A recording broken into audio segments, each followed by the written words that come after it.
আসসালামু আলাইকুম দর্শক, সবাই কেমন আছেন? আশা করি সবাই ভালো আছেন। আজকের আপনাদের জন্য একটি হেল্পফুল ভিডিওতে আপনারা জানেন আমার এই চ্যানেলটি থেকে আপনাদেরকে শর্ট লিপি শেখানো হয়, শর্ট হ্যান্ড, যেটা বিভিন্ন চাকরির পরীক্ষায় আপনাদের এই নিয়মটা শিখতে হয়। এবং এটা অনেকেই শিখেছেন কিন্তু দীর্ঘদিন প্র্যাকটিস না থাকার কারণে হয়তো ভুলে গেছেন। তাদের সবার উপকারের জন্যই কিন্তু আসলে এই ভিডিওটি করা। আজকে আমরা শর্ট লিপি শিখনের পার্ট 1 একেবারে শুরু থেকে শুরু করেছি। এটার প্রথমে যে আঁচড়গুলো আছে, আমরা জানি ষাটলিপিতে 24টি আঁচড় আছে। এই 24টি আঁচড় যদি আপনি শিখতে পারেন তাহলে কিন্তু আপনি সবগুলা সব লেখায় লিখতে পারবেন। তো সেক্ষেত্রে সেই যে আঁচড় পরিচিতি পার্ট 1-এ আমরা আজকে ছয়টি 12টি আমরা আঁচড় শিখবো। পরের পার্টে হয়তো আবার বাকি 12টি শিখবো। চলুন কথা না বাড়িয়ে আমরা দ্রুত আলোচনায় চলে যাই। দেখেন, আমরা প্রথমেই লিখে রেখেছি যে এখানে ক্রম, এটা তো আচ্ছা, বাংলা বর্ণমালাটা আমরা এখানে লিখেছি। আর এই বাংলা বর্ণমালার অপোজিটে আমাদের ষাটলিপির আঁচড়টা কিরকম হবে সেটা আমরা এখানে লিখবো। আর এখানে আমরা নিয়মটা লিখে দিয়েছি যেন আপনাদের এটা মনে থাকে, কারণ অনেকগুলো ষাটলিপির আঁচড় দেখবেন একই রকম, কিন্তু এর ভিতরে পার্থক্য আছে। এই পার্থক্যটা বোঝার জন্য এই নিয়মটা আপনাদের অবশ্যই লিখে রাখতে হবে। আর এর আগে একটা কথা আপনাদের বলে নিই, অবশ্যই আপনারা ষাটলিপি যারা শিখছেন বা শিখবেন, অবশ্যই আপনারা বাংলা রোল করা যে খাতাটা সেটা ব্যবহার করবেন। কারণ এখানে একটা পার্সেন্টেজ আছে 3 ভাগের, এটা টোটাল, এটাকে 3 ভাগে ভাগ করা হয়। যখন আমি আঁচড় শিখাবো তখন বুঝতে পারবেন কেন বাংলা কথা বলেছি। এবং অবশ্যই প্রথম দিকে আপনার একটু পেন্সিল দিয়ে ট্রাই করবেন, এরপরে বল পেন ব্যবহার করবেন। আচ্ছা, তাহলে শুরু আমরা চলুন শুরু করি। প্রথমে আমরা আছে ক, খ আর ক্ষিয়, এই 3টা অক্ষর বাংলা মালার যদি আমি শর্ট হ্যান্ডে লিখতে চাই তাহলে আমাকে দেখবেন, খেয়াল করবেন হাতের দিকে আমি কিভাবে আঁচড়গুলো দিই।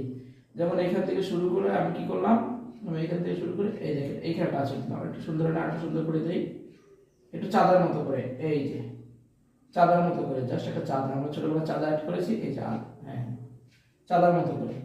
আচ্ছা, এখন দেখেন এটা কি করলাম, আমাদের এই ঘরটাকে আমরা বলছি যে 3টা ভাগে ভাগ করব, একটা পার্ট, 2টা পার্ট, 3টা পার্ট, একটা, 2টা, 3টা। আমাদের ক, খ, খ আমরা কি করলাম, কিভাবে আঁকলাম দেখেন, আমরা বাম থেকে শুরু করে ডানে গিয়েছি। তাহলে আমরা লিখতে পারি কিভাবে, বাম থেকে ডানে, বাম থেকে ডানে। আচ্ছা, এটা লিখলাম প্রথমে বাম থেকে ডানে। এরপরে কি, 3 ভাগের 1 ভাগ, 3 ভাগের 1 ভাগ, এই কথাটা মনে রাখতে হবে, 3 ভাগের 1 ভাগ। এটা কি, চাঁদার মতো, এই কথাটা লিখতে পারেন চাইলে, চাঁদার মতো, চাঁদার মতো। এই হলো কি আমাদের ক, খ, ক্ষিয়, এই 3টা অক্ষরটিতে আমাদের সরাসরি লিখতে হয়, অবশ্যই আমাকে এভাবে লিখতে হবে। দেন যেটা আছে গ আর ঘ, এটা একটু এটার মতোই, কিন্তু এটা থেকে একটু বড় হয়। এটাও এরকম ডান থেকে শুরু, এটাও এরকম 3 ভাগের 1 ভাগ, কিন্তু এটা একটু বড় হয়। এটাও 3 ভাগের 1 ভাগ। এটাও কি করলাম, বাম থেকে শুরু, বাম থেকে কোথায় আসলাম, আমরা ডান দিকে আসলাম। এই যে চিহ্নটা আমি একটু দিই আপনাদের বোঝার সুবিধার্থে। এরপরে বাম থেকে কোথায় আসলাম, আমরা ডানে আসলাম। এটাও কিন্তু 3 ভাগের 1 ভাগ, কিন্তু চাঁদার থেকে বড়, চাঁদার থেকে এটা বড়, চাঁদার থেকে বড়, চাঁদার থেকে বড়। দেখেন, তাহলে আমরা কি করলাম এখানে, ক, খ, খ আমরা যেভাবে লিখেছি, গ, ঘ আমরা সেভাবেই লিখবো, বাম থেকে ডানের দিকে যাবে, এবং এটা কি হবে, চাঁদার থেকে একটু বড় হবে, এবং এদিকে উপরের দিক থেকে যে 3 ভাগ আমরা করেছিলাম সেই 3 ভাগের 1 ভাগ হবে। এই জন্যই আপনাদেরকে বলেছিলাম যে অবশ্যই আপনারা একটা বাংলা খাতা নেবেন, বাংলা খাতা ছাড়া শর্টহ্যান্ড প্র্যাকটিস করা যাবে না। আচ্ছা, এরপর দেখেন আমরা আসি চয়ে। চটা হলো গিয়ে, আমাদের যদি চটা আমাদের শিখতে, আমরা আগেই জানি যে 3টা ভাগে কিন্তু আমাদের ভাগ করা আছে, এই এই 3টা ভাগে ভাগ। তো চ হলে গিয়ে 3 ভাগের 2 ভাগ, কোথায়, উপর থেকে নিচে, এই যে উপর থেকে নিচে। কি করলাম আমি, 3 ভাগের 2 ভাগ, তাহলে কোথায়, উপর থেকে নিচে। প্রথমে লিখি উপর থেকে, উপর থেকে নিচে, এই কথাটা লিখে রাখলাম। তারপর কি, 3 ভাগের 2 ভাগ, 3 ভাগের 2 ভাগ। এইখানে আর চাঁদার মতো বা এরকম কিছু লেখা লাগবে না, শুধু এটুকু লিখলেই হবে যে উপর থেকে নিচে 3 ভাগের 2 ভাগ। এরপর আসি আমরা ছটা 2টা উপায় লেখা যায়, ডানের ছ বামের ছ আছে, তো অসুবিধা নেই, আমরা একটা দিয়ে শিখি, এটাই সহজে লেখা যায়, জাস্ট কমার মতো। এটাও 3 ভাগের 1 ভাগ, এই যেরকম করে এইভাবে ডানেরটাও লেখা যায়, এটাকে বলা হয় বামের ছ, ডানের ছ, এইভাবে এটা বলা হয় বামের ছ। 2ভাবেই লেখা যায়, তো আমরা অসুবিধা নেই, একটা শিখবো বা 2টি শিখতে পারি, কোনো সমস্যা নেই, 2টি শিখতে পারি, লেখা সুবিধাতে আমাদের যেদিকে টান যাবে আমরা সেদিকে দেবো, এই জন্য আর কি। তো 6, এটা কি করলাম, এটা করলাম কমার মতো, এটা কি, কমার মতো, উপর থেকে নিচে, এটা উপর থেকে নিচেই। আচ্ছা, উপর থেকে নিচেই লিখি, এটা উপর থেকে নিচে, উপর থেকে নিচে। এরপরে কি এর মতো, এটা আমরা বলতে পারি যে কমার মতো, কমার মতো, কমার মতো। হ্যাঁ, ডানে বামে দুদিকেই হয়, ডানে অবলিক বামে দুই দিকেই হতে পারে এটা, ডানে বামে। আচ্ছা, নেক্সট যেটা, এটা হলো কি আপনার জ, ঝ আর একটা ঝ। এই যে আমাদের তিনটা জ আছে, এই তিনটা জ উচ্চারণ করার লেখার জন্য আমাদের সার্টিফিকেট একটা আচার ব্যবহার করা হয়। এটা উপর থেকে নিচে, কিন্তু এটা তিন ঘরের তিন ভাগই, মানে সম্পূর্ণ ঘরটা আমাকে লিখতে হবে। হ্যাঁ, তাহলে এটা কি এটা কি উপর থেকে নিচে, এটা উপর থেকে, এটা উপর থেকে নিচে, উপর থেকে নিচে। আমি মুখে দিয়ে দিচ্ছি, আপনি স্ক্রিনশট দিয়ে রেখে দেবেন, তাহলে আপনাদের জন্য সুবিধা হবে। হ্যাঁ, উপর থেকে নিচে, উপর থেকে নিচে, কিন্তু কি তিন ভাগের তিন ভাগ, তিন ভাগের তিন ভাগ সম্পূর্ণটা। আচ্ছা, এরপর দেখেন আমরা যেটা শিখবো সেটা হচ্ছে কি ট আর ত। আচ্ছা, এর সাথে অনেক সময় খণ্ডত, যেহেতু আমরা বলেছি যে শর্ট হলো উচ্চারণ, উচ্চারণটাকে লেখা, শর্ট হলো উচ্চারণ, উচ্চারণটাকে আমি লিখতে পারলেই সেটি আমার শর্ট লেখা। তো সেক্ষেত্রে খণ্ডত হয়, তো এর মতো উচ্চারণ হয়। তো এটা এরকম, এটা হলো কি আপনাদের এটা আপনার নিচ থেকে উপরে। আমি কিভাবে দিলাম দেখেন, তিন ভাগে কয় ভাগ দিয়েছি, তিন ভাগের দুই ভাগ দিয়েছি। কোথায়, এটা নিচ থেকে উপরে, নিচ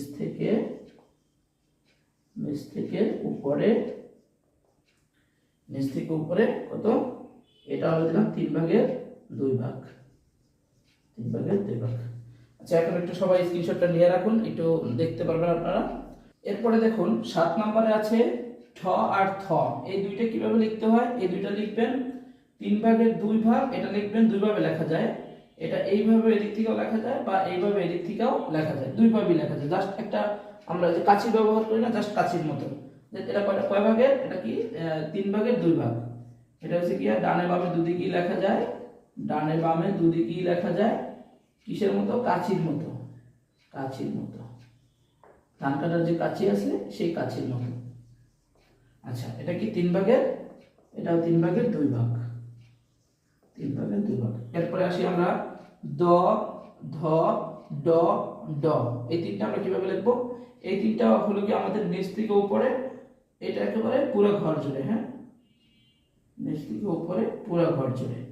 দেখেন বুঝতে পারছেন কিনা, আমরা কি লিখছি, নিচ থেকে উপরে পুরো ঘর জুড়ে। হ্যাঁ, আচ্ছা, আমি আবার চিহ্নটা দিয়ে দিই, এই যে নিচ থেকে উপরে পুরো ঘর জুড়ে। আচ্ছা, এটা কিসের মতো, এটা হলো গিয়ে তিনের তিন ভাগ, নিচ থেকে উপরে, নিচ থেকে উপরে, কোথায়, তিনের তিন ভাগ, তিনের তিন ভাগ। এবার মনে রাখবেন। দেখেন এরপর কি আছে, ন আর ন। এই দুইটা আমরা কিভাবে লিখবো, এই দুইটা আমরা লিখবো জাস্ট একটা হাইফেন। এটা কিভাবে লেখা যায়, এটা হলো কি আমরা শুরু করলাম কোথায়, বাম থেকে। হ্যাঁ, বাম থেকে ডানে, বাম থেকে ডানে, কিসের মতো, এটা একটা হাইফেনের মতো, হাইফেনের মতো। হ্যাঁ, আচ্ছা, এবার পটা কিরকম, পটা হলো গিয়ে তিন ভাগের দুই ভাগ। এটা হলো প্রথম ব্র্যাকেটের মতো, এই যে এইভাবে এইভাবে। তাহলে কিসের মতো, প্রথম ব্র্যাকেটের মতো, প্রথম বন্ধনীর প্রথম অংশ, প্রথম অংশ। হ্যাঁ, প্রথম বন্ধনীর প্রথম অংশ তিনের দুই ভাগ, এটাও। আচ্ছা, এরপর দেখেন ফ, ফ হলো প্রথম বন্ধনীর যে শেষের পার্টটা আছে, এভাবে এইটা দ্বিতীয় পার্ট আর কি, তিন ভাগের দুই ভাগ। তাহলে প্রথম বন্ধনীর দ্বিতীয়াংশ, তিন ভাগের দুই ভাগ। আচ্ছা, এরপর বটা কিরকম, বটা হলো গিয়ে ওই প্রথম বন্ধনীর কিন্তু পুরো ঘরটা জুড়ে। দেখবেন একটা একটার সাথে রিলেটেড, আপনি যখন প্র্যাকটিস করবেন আপনার ইজিলি, এখন একটু কঠিন মনে হলেও শেখার পরে দুই তিনটা লেসন কমপ্লিট করার পরে দেখবেন যে আপনি অনায়াসে সবকিছু লিখতে পারতেছেন। আচ্ছা, ব কিভাবে, ব হলো গিয়ে প্রথম বন্ধনীর প্রথম অংশ, প্রথম বন্ধনীর প্রথম অংশ। হ্যাঁ, প্রথম অংশ, এবং এটা কিসের মতো, তিনের তিন ভাগ, তিনের তিন ভাগ। তো এই ছিল আজকে আমাদের আজকের পার্ট একে। আমরা এই 24টি আচরের 12টি আচর শিখালাম। এই 12টি আচর আপনারা বাসায় প্র্যাকটিস করবেন, এবং যদি 12টা আচর আপনারা প্র্যাকটিস করতে পারেন, তাহলে দেখবেন যে আপনার এগুলো হয়ে গেলে পরে আর 12টা যখন আমরা দ্বিতীয় পার্ট ইয়া করব, এই 2টা পার্ট কমপ্লিট করলে আপনি সবকিছু লিখতে পারবেন। এরপর আরেকটা পার্ট যদি আপনি করেন, 3 নাম্বার পার্টটা, যে কিভাবে শব্দ বানাতে হয়, এটুকু করতে পারলে আপনি সবকিছু লিখতে পারবেন। হয়তো স্পিডটা আপনার পরে বাড়বে, কিন্তু এটা শেখার জন্য অবশ্যই আপনাকে বর্ণমালাগুলো শিখতে হবে। তো আমার এই ক্লাসটি যারা যারা করেছেন সকলকে অসংখ্য ধন্যবাদ। আর এই সম্পূর্ণ ফ্রিতে কোর্সটি শিখাবো এবং এরপরে রানিং বাড়ানোর জন্য বিভিন্ন ধরনের ফ্রি টিউটোরিয়াল থাকবে। তো সেগুলো সেই সুবিধাগুলো নেওয়ার জন্য অবশ্যই ক্লাস চ্যানেলটিকে আপনাদেরকে সাবস্ক্রাইব করে রাখতে হবে।